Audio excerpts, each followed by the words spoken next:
We asked Roy, we'll ask you, how easy was this process? Very easy. They're very efficient in how they do it, and very fortunate that they were out here helping everybody get their real ID. It's going to make travel a lot easier, particularly as many recruiting flights as all of our coaches are taking. I'm assuming that Bubba's not on your license. No, it's not. Lawrence R. Cunningham.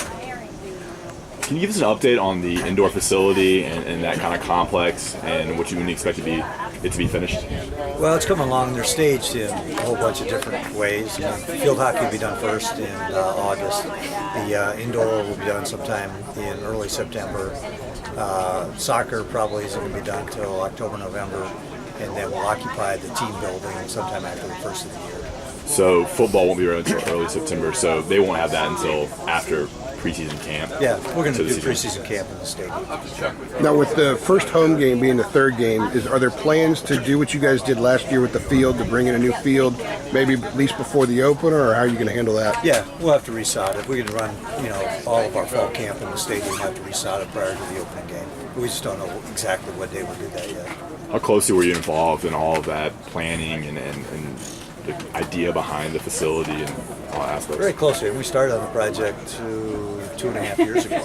And so, it started with the indoor facility, and then it dominoed because of the site we selected to put it. It required that we remove the track, which made us put the track down by the golf course. So we've got 4 practice fields down there plus the track. We're redoing Fetzer so that soccer lacrosse has a dedicated stadium, the indoor facility. Practice fields required that we move the field hockey stadium over to Airing House, so all of it dominoed. Once we decided on that site for the indoor facility, it made all the other ones kind of fall in line. You're all pretty excited about the Fetzer situation with that complex and the wraparound stadium? Can't wait. Right in the center of campus, the heart of campus, we'll have soccer, lacrosse, indoor facility, practice fields, the baseball stadium, field hockey. It's all right there, and they're going to be multi-use. So our recreation program, the exercise and sports science program, will use them as well. So when you're kind of landlocked right in the center of campus, you need to share the facilities, and I'm very excited about what that's going to bring to the campus community. The new seats going in at Keenan, how close are you guys to finishing that project? I haven't checked it in a couple of weeks. From what I understand, the entire lower bowl is done, and they're starting on the upper deck. But James Sperling does such an unbelievable job.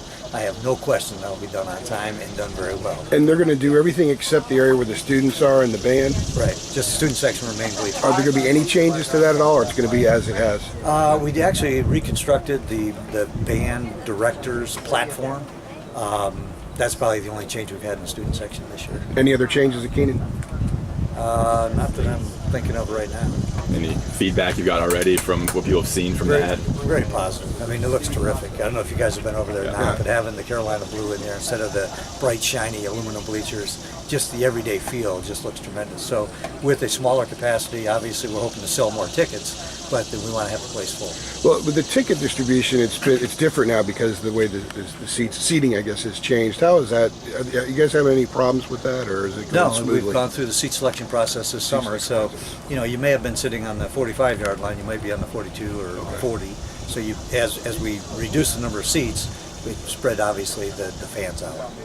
Got a ID question here. What was the process like of getting your North Carolina Real ID, and what would you tell folks about it? Well, the Department of Motor Vehicles have been terrific in providing information and making it easy for people to get the Real ID. By making an appointment at the DMV, this was obviously incredibly convenient for our coaches and everybody. And we really want to thank them for coming out and allowing that to happen for the coaches. It's also something that's very important, getting off of kind of a state identification to a federal identification.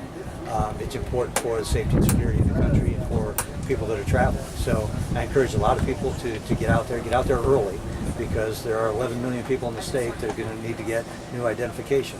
Make sure you have the proper credentials when you get there. Read all the documentation so you come prepared. But once you get there, they're very efficient in how they try to move people through. So the only inefficiency is what you bring to them. So when you're prepared, it goes very, very smoothly.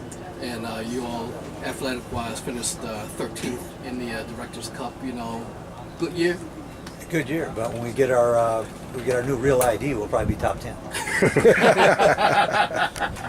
The football team's coming off obviously a disappointing 3-9 season, rabid injuries, heading into a pretty tough schedule to start the season. Cal, ECU, the national champions, UCF coming into town. What's your kind of expectations heading into the season, and maybe just the state of the football program? And I guess what's Larry's 6th year? Yeah, I feel great about where the year. football program is. Obviously, we're disappointed last year, but we did. You know, that's an anomaly. We had a rough year with all the injuries. We've done a lot of work in the offseason to try to understand why we had the injuries. How do you reduce injuries? We've invested a lot of money and time and resources into trying to figure that out. Larry's kind of revamped the fall camp schedule to put ourselves in a position that we wouldn't have as many injuries. But you never know. You know, how do you measure something that doesn't happen? But I feel very good going into the season. I think they've done a great job recruiting, got a great coaching staff, really believe in the students that we have, and they've done a great job. So I'm very excited about the season. I know that you evaluate every program after their season is over with. How do you evaluate football last year, given the rash of injuries and how early they occurred and how they sort of derailed the season before it really got going? Yeah, that made it a little more challenging. You know, what are we doing right? What are we doing wrong from a health and performance standpoint for student athletes? That was a big part of the conversation.